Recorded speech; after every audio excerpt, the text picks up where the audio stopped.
반갑습니다. 돌집사TV입니다. 자, 버스 자격 기출 문제 오랜만이죠. 자, 바로 풀어보도록 하겠습니다. 자, 듣기 편하시게 제가 최대한 발음 정확하게 해서 이제 중요한 부분만 말씀드리도록 하겠습니다. 자, 첫 번째 문제. 제한 속도가 80km인 도로에 비가 내리고 있다면 감속해야 하는 속도는 얼마인가? 자, 비가 내리고 있거나 눈이 20mm 미만으로 쌓인 경우에는 우리가 최고 속도에서 20%를 줄입니다. 자, 그래서 80km의 20%는 16km죠. 자, 그래서 정답은 3번 되겠습니다. 자, 두 번째 문제. 버스 운전 자격시험 필기시험 과목이 아닌 것은 자, 1번 교통 및 운수 관련 법규, 교통사고 유형이고요. 자, 이건 맞죠. 자, 그리고 2번 자동차 관리 요령, 이것도 맞죠. 3번 안전 운행 요령 맞습니다. 자, 정답은 4번이겠네요. 물류 서비스라고 되어 있는데 물류 서비스가 아니라 우리는 운송 서비스에 대해서 공부를 하게 되죠. 자, 다음 문제. 다음 중 버스 운송 사업에 대한 설명으로 틀린 것은 자, 1번 시내버스 운송 사업 특별시, 광역시, 특별자치시 또는 시의 단일 행정구역에서 운행 계통을 정하고 국토교통부령으로 정하는 자동차를 여객하는 사업. 자, 맞는 내용이죠. 자, 두 번째도 맞는 내용입니다. 농어촌 버스 운송 사업. 주로 군의 단일 행정구역에서 운행 계통을 정하고 국토교통부령으로 정하는 자동차를 여객하는 사업. 자, 맞는 내용이죠. 자, 3번도 맞는 내용인데요. 마을버스 운송 사업입니다. 주로 시, 군, 구의 단일 행정구역에서 다른 여객 자동차 운송 사업자가 운행하기 어려운 구간을 대상으로 국토교통부령으로 정하는 기준에 따라 운행 계통을 정한다. 맞는 내용이죠. 자, 그럼 4번이 틀린 내용인데요. 자, 시외버스 운송 사업 되어 있습니다. 운행 계통을 정하고 국토교통부 차관이 정한 자동차를 사용하여 여객을 운송하는 사업. 자, 국토교통부 차관이라 장관이겠죠. 자, 다음 문제입니다. 시내버스 운송사업, 농어촌 버스 운송사업의 운행 형태에 대한 설명이 틀린 것은 자주 나오는 문제죠. 자, 1번 맞는 내용이네요. 자, 광역 급행형 시내 좌석버스를 사용하고 도시 고속도로나 주간선 도로를 사용한다. 자, 맞는 내용이고요. 자, 2번이 정답이네요. 틀린 내용입니다. 직행 좌석형인데요. 시내 좌석버스를 사용하여 각 정류소에 정차하되 시도가 넘는 노선을 운행해서는 안 된다. 자, 시도가 넘는 노선을 운행하는 게 직행 좌석형이다 라고 보시면 되겠죠. 자, 맞는 내용 나머지도 볼게요. 자, 좌석형 맞는 말입니다. 시내 좌석버스를 사용하여 각 정류소에 정차하며 운행. 일반형은 뭐냐? 시내 일반 버스를 주로 사용하여 각 정류소에 정차하며 운행한다 라고 되어 있습니다. 다음 문제. 시외버스 운송사업의 운행 형태에 대한 설명 중 옳지 않은 것은 입니다. 자, 옳지 않은 것 먼저 정답부터 볼게요. 정답은 3번입니다. 직행형 되어 있는데요. 시외 직행버스를 사용하고 100km 이내의 운행 구간이나 고속도로를 60% 미만 운행하면 중간 정차를 해야 한다 라고 되어 있는데 자, 중간 정차를 해야 하는 것이 아니라 중간 정차를 하지 않아도 되는 조건을 얘기를 하고 있네요. 자, 맞는 내용들도 봐야겠죠. 자, 1번 고속형 시외 고속버스, 시외 우등 고속버스를 사용하여 100km 이상 거리를 운행하고 60% 이상 고속도로를 운행하는 것을 우리는 고속형이라고 부른다. 또 고속형은 중간 정차를 하는 경우 국토교통부 장관이 인정하여 시민의 편의를 고려하여 정할 수 있다. 중간 정차가 가능하다라는 거죠. 자, 그리고 일반형입니다. 시외 일반 버스를 사용하여 각 정류소에 정차하며 운행. 전에도 나왔었던 문제네요. 자, 다음 문제. 어린이 통합버스에 대한 설명으로 틀린 것은 자, 틀린 것은 먼저 한번 보도록 하겠습니다. 정답은 4번이고요.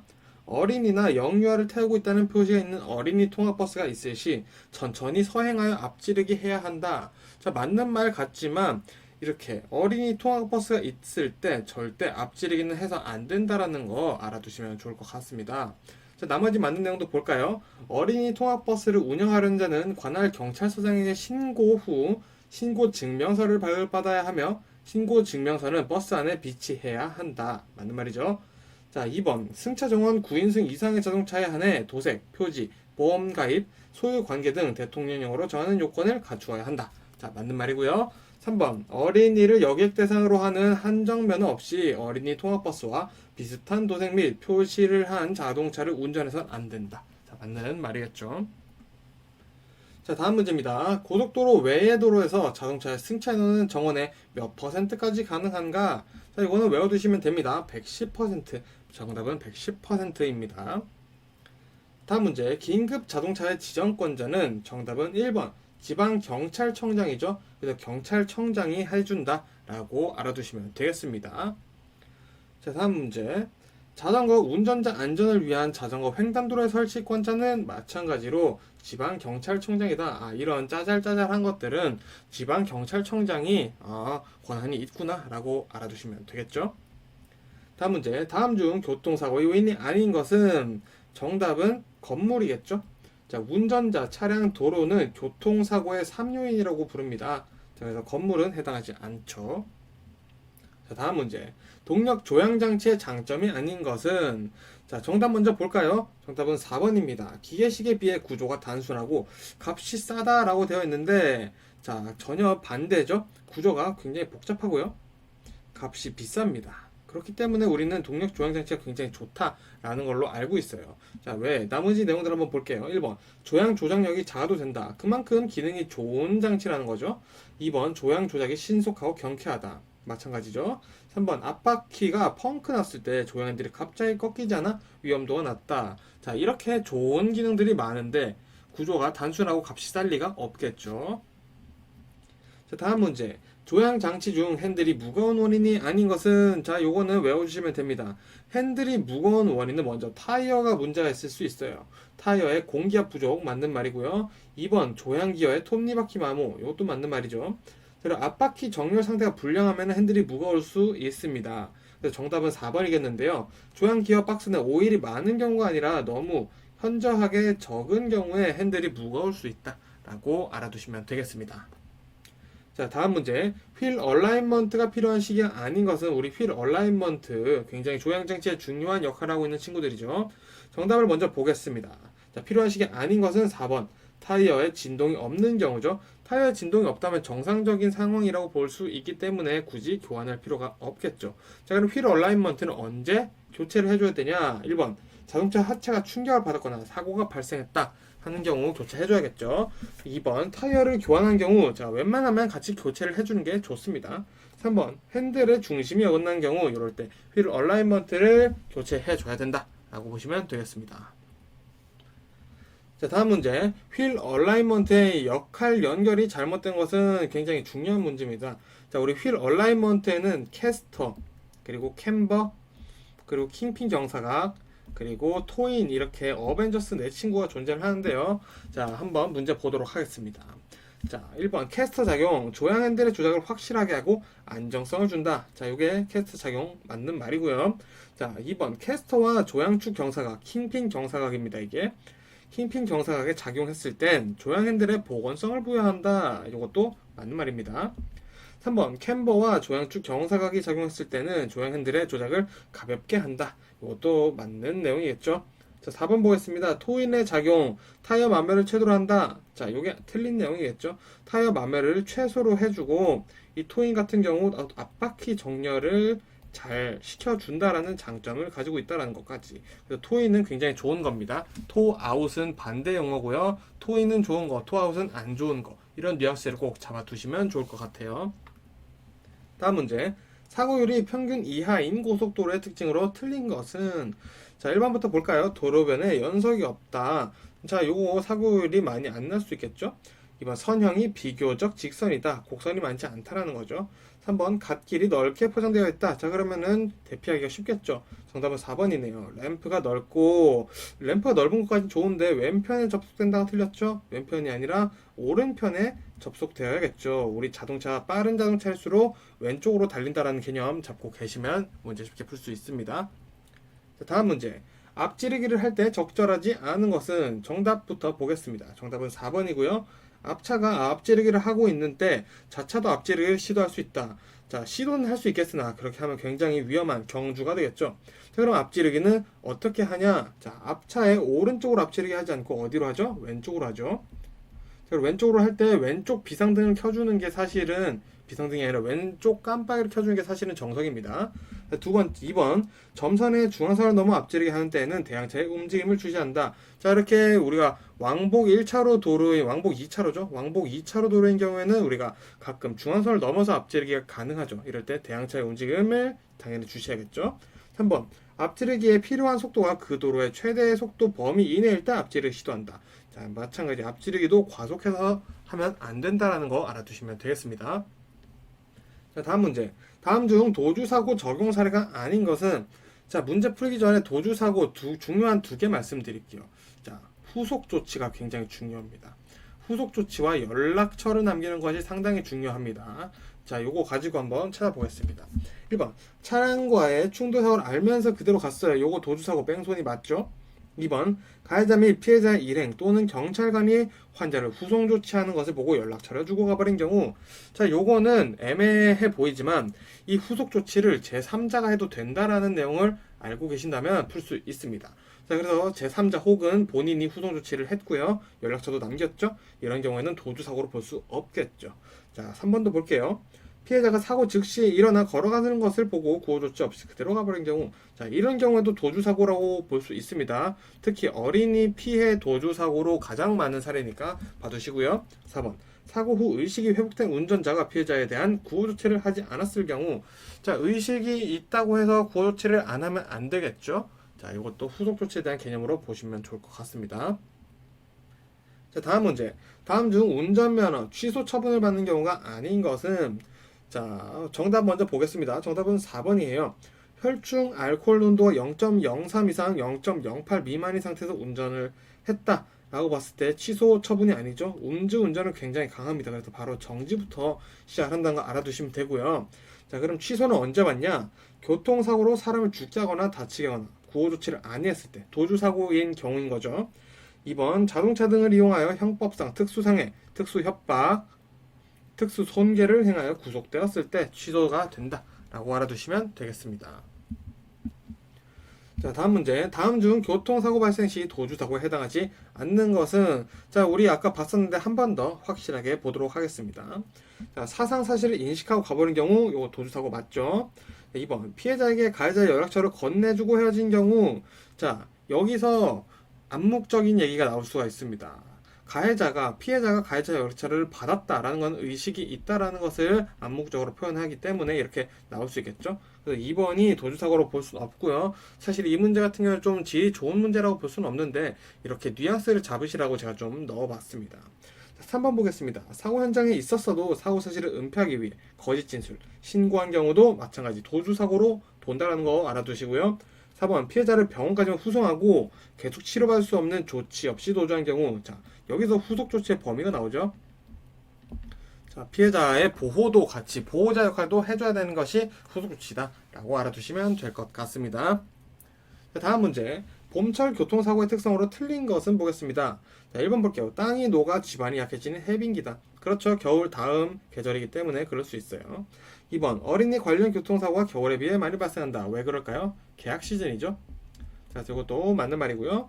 3번, 돌발적인 악천 후 본격적인 무더위에 의해 운전자들이 쉽게 피로해지며 주의 집중력이 어려진다. 요거는 아유 여름이네요. 그죠? 정답은 3번 되겠습니다. 자, 4번도 볼게요. 바람과 황사 현상에 의한 시야장애도 종종 사고 원인으로 작용한다. 요거 봄 얘기 맞죠? 그래서 우리 계절별 교통사고 문제가 나왔을 때는 침착하게 그 계절의 특성을 고민을 해보시면 충분히 풀 수 있으니까 굳이 외우지 않으셔도 되겠죠. 다음 문제.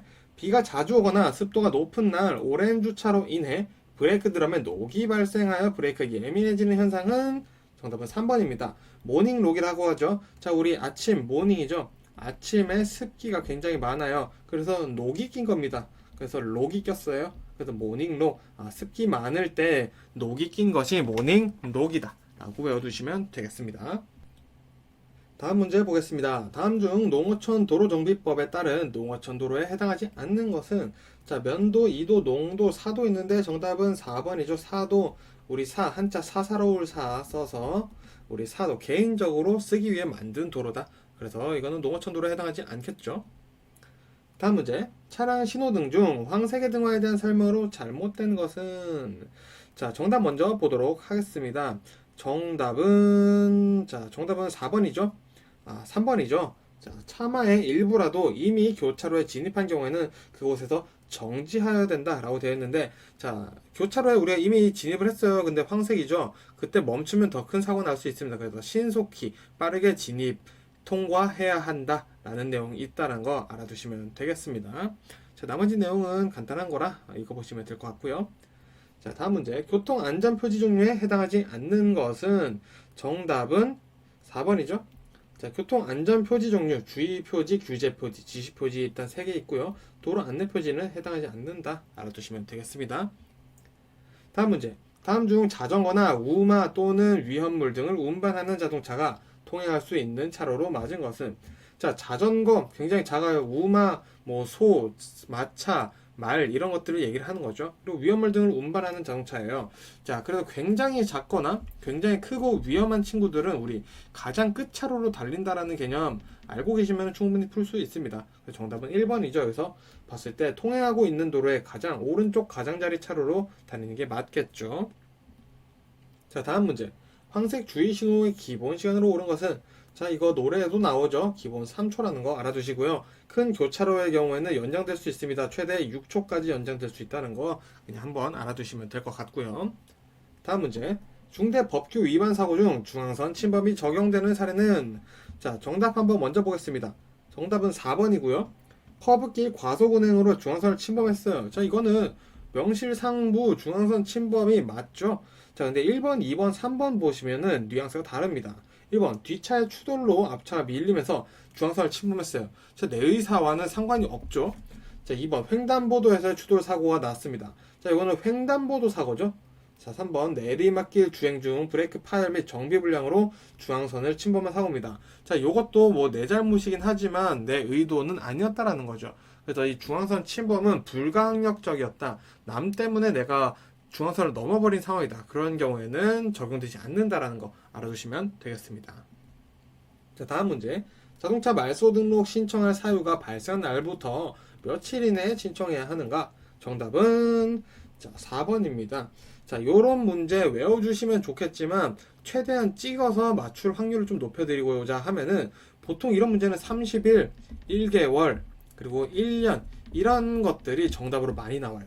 그래서 혹시 정말 모르겠다 싶으실 때 이렇게 찍어보시면은 그래도 정답 확률이 조금 올라간다는 거 말씀드리겠고요. 그리고 추가로 여기서 자동차 재검사는 무조건 10일이다. 재검사 10일이라는 거 머릿속에 담아두시면 좋을 것 같아요. 자, 다음 문제. 자동차 소유권자가 국토교통부령으로 정하는 항목에 대하여 튜닝을 하려는 경우 승인권자는? 자, 튜닝의 승인권자는 시장, 군수 또는 구청장. 정답은 1번입니다. 다음 문제. 자동차 정기검사 유효기간 만료일과 배출가스 정밀검사 유효기간 만료일이 다른 자동차의 경우 종합검사를 받아야 할 날은? 자, 쉽게 말해서 종합검사 그러면 언제 받아야 되냐 이거죠. 정답은 1번입니다.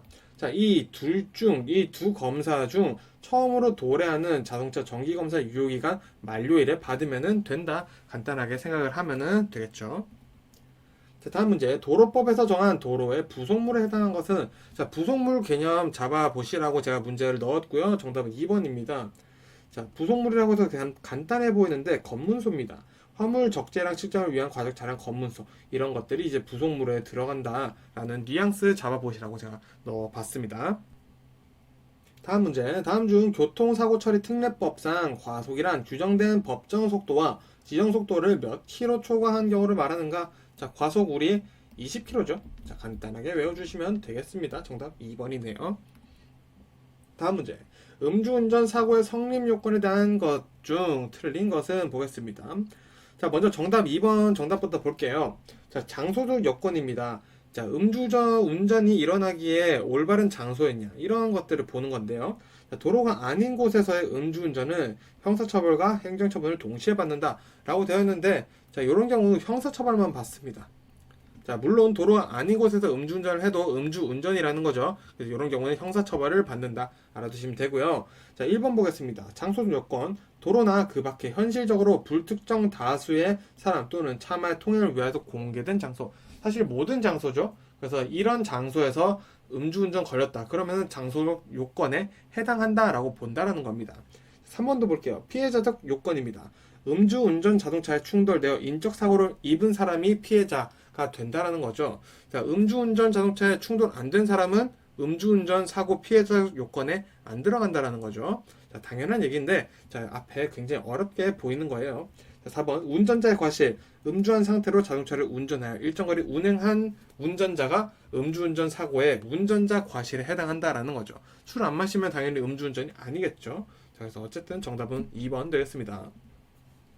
자, 한 문제 더 보겠습니다. 보도 침범 사고 성립 요건에 해당하지 않는 것은, 자, 한번 천천히 읽어볼까요? 자, 우리 장소적 요건, 피해자적 요건 이런 거 내용 살펴봤었습니다. 정답은 2번 되겠죠? 자, 피해자적 요건인데요. 자전거, 이륜차를 타고 가던 중 보도 침범 통행 차량에 충돌된 경우는, 자, 피해자라고 볼 수 없습니다. 왜? 우리 보도 침범을 일단 자전거랑 이륜차도 했죠. 자전거랑 이륜차도 도로로 다녀야 되는데 보도 침범한 차량을 보도 침범한 차량이 또 쳤다. 그러면은 피해자적 요건 둘 다 피해자가 아니다라는 거죠. 이런 경우는 보도 침범 사고로는 볼 수 없다라고 본다라는 겁니다. 그래서 약간 뉘앙스를 잡으셨죠. 이런 식으로 문제가 많이 나오기 때문에 굳이 외우지 않아도 이해를 하면은 풀 수 있습니다. 자, 이렇게 해서 일단은 뭐 자주 나오는 내용들 제가 한번 집어봤고요. 이 영상뿐만 아니라도 이제 두 번째 영상도 같이 보시면 더 도움이 될 거고요. 그 두 가지 영상뿐만 아니라 제가 올려둔 영상까지 같이 보시기를 꼭 추천드리면서 전 또 다음 영상으로 인사드리도록 하겠습니다. 고생 많으셨습니다.